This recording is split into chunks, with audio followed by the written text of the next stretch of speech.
Alright everyone, it's time for our daily video mocking and ridiculing socialism as the dumb snake oil it is, and talking a little bit about the Nevada caucus as well. Of course, I've already said I expect Bernie Sanders probably to win in Nevada.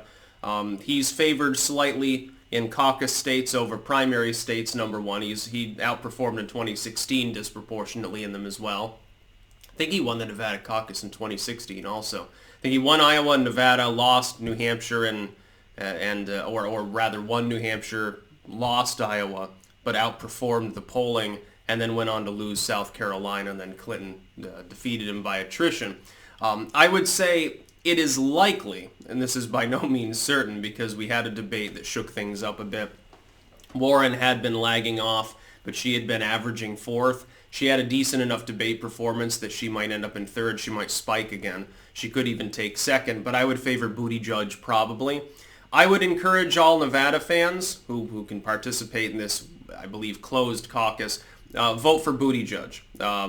Bernie Sanders is likely to win, but if, Buttigieg ends up in second place, it's essentially the tale of two candidates at that point. Two people will have gotten first and second in all three of the beginning states. South Carolina is where Biden is betting on. I don't think he's going to do it. You could end up with the same thing there. At that point, it comes down to a war of attrition between somebody who admittedly has very little experience, which is Buttigieg, and is not even 40, probably being backed by the neoliberals, because Biden will have to drop out. At that point, there's really only one person to endorse. Who else is he going to endorse? Bloomberg? That'd be funny. And if that happens, then the DNC deserves the chaos that occurs, versus Bernie Sanders. In such a battle, I would favor Sanders to lose, by the way. You want to defeat socialism? The easiest way to do is cut off its head during the primaries, not bother waiting to the general. Because, yeah, Donald Trump would probably win anyway, but, there's a problem attendant with even having a candidate who's that far left becoming a nominee. Because, again, there will be some people that'll be taken in by the snake oil on a national stage. I just hazard a guess that it won't be a lot of them. The Nevada caucus is likely to get messy. It'd be very funny if Buttigieg ended up in a first place victory. Like, he unexpectedly went from like fourth in the polls in Iowa to eking out a very, very small win over Sanders by like half a point or something. Won an extra delegate there. He got the same caucus app being used now by this Shadow Incorporated that has Hillary Clinton ties. Therefore, if Bernie Sanders does not win, his fans will cry foul yet again, even though the app probably won't be responsible, and it'll probably be the result of the fact that Bernie Sanders himself is a snake oil salesman and people are beginning to see through that. But socialism is a failure. I figured I'd make another pitch to the people of Nevada who will be participating. Keep in mind, your vote definitely does count. Look at how few people cast ballots in Iowa. It'll probably be less in Nevada. Keep that in mind. As you go to the caucus and you're wined and dined by these various losers, staff members, keep this in mind. Socialism is a failure. It has irrevocably, objectively, observably failed everywhere where it's been implemented. Bernie Sanders is a socialist. His fans will try to convince you he's a social democrat. You can hear it in his own words, however, differently. He openly proclaims himself a socialist. By the way, can I posit something here? I have a sneaking suspicion that if Bernie Sanders thought he could get away with it, he would absolutely switch and start calling himself a democratic socialist today. The reason he hasn't done that is that he's afraid of backlash, and rightfully so, because for the last half century he's used the term socialism. Democratic socialist aside, because that's really a meaningless term, a meaningless differentiation. Maduro was democratically elected. Venezuela is a socialist state. Venezuela has also collapsed and was collapsing several years before the U.S. imposed any meaningful sanctions on it, which is something socialists, by the way, will never admit to. The CIA caused Venezuela to collapse with its sanctions. No. Venezuela's economic downturn started 2 full years before any sanctions in a general sense existed on any aspect of the Venezuelan economy. The only things that had been sanctioned prior, a handful of executives and political figures. Not exactly the most meaningful and biting thing in the world because the United States didn't want to fuck around with the oil prices. The U.S. only got involved once we became an oil juggernaut. Now we don't have to pretend to care anymore. We were actually mollycoddling the Venezuelan economy for a while there for fear of worse things happening to us than to them. Anyway, socialism failed Venezuela. Socialism failed, centrality rather, in the USSR. Bernie Sanders knows this well. He visited there, honeymooned there actually, thought it was a great time. It's very, very funny to see him singing Soviet songs over in the USSR back in the 70s, and it's very charming, but it's not the greatest optics. And what happened is that we as Americans, now that the Cold War has ended in the more visible sense, although the grand chessboard's still very much in play, a lot of people now no longer have that fear of leftism that they used to have.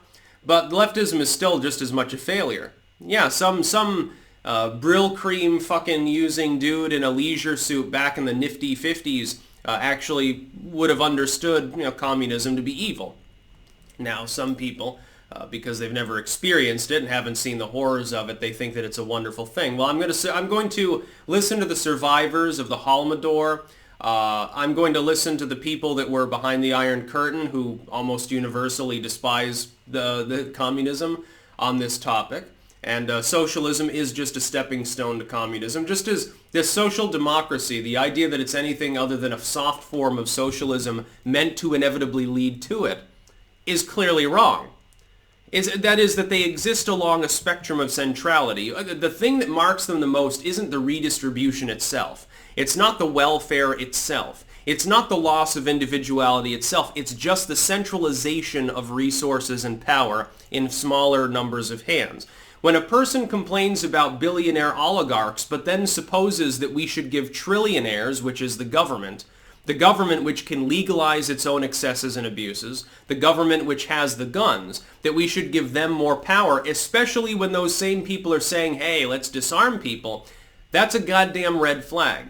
And Bernie Sanders, by the way, at the end of the day, is just a goddamn moron and a scam artist. He's been peddling this snake oil for 50 years and he's never accomplished anything. Before, that's primarily because people said, oh, crazy Bernie, here he goes again talking about his stupid shit. But now the Overton window within the Democratic Party at least has shifted so far to the side that Bernie Sanders not only no longer is considered a fanatic, he's considered to be a moderate by some of these people. I've heard people claim that Bernie Sanders' platform that involves upper-level taxes of over 70%, that involves the centralization, in fact nationalization, of the entire health and education industries under the banner of Uncle Sam, preempting even states and municipalities completely. I've heard that this is a moderate platform, a modest proposal.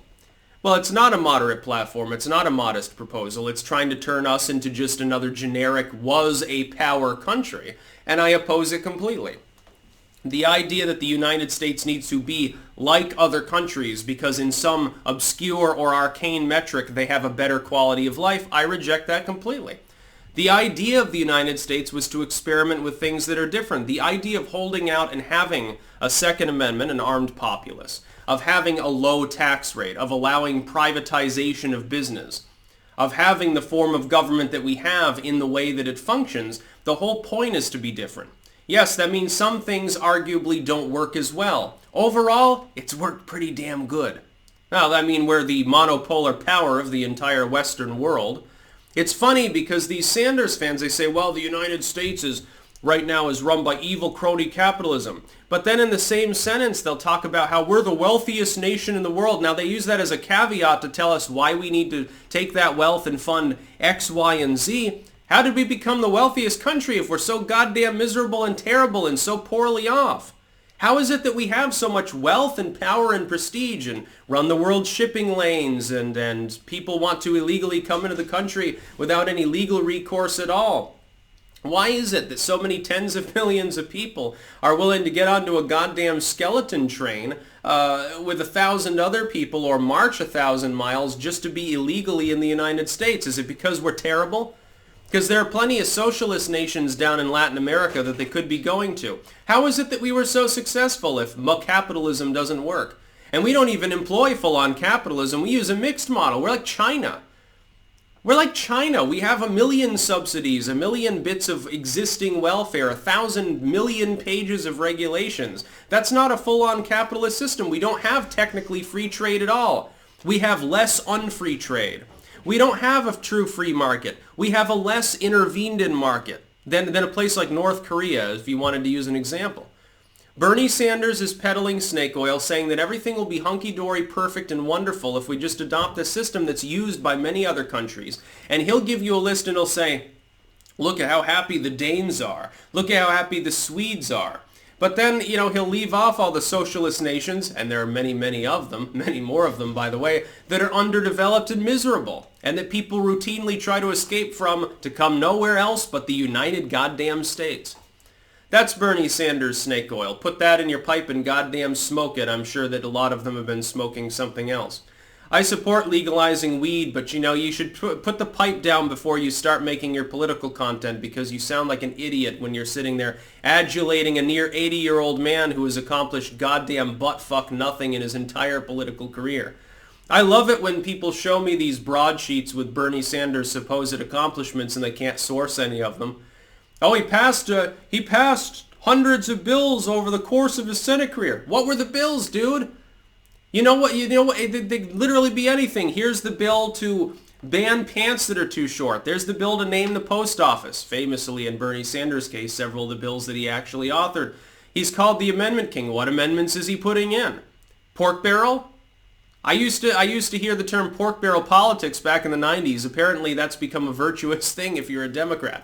It's a good thing to attach riders to bills that help build a statue or mow a lawn somewhere.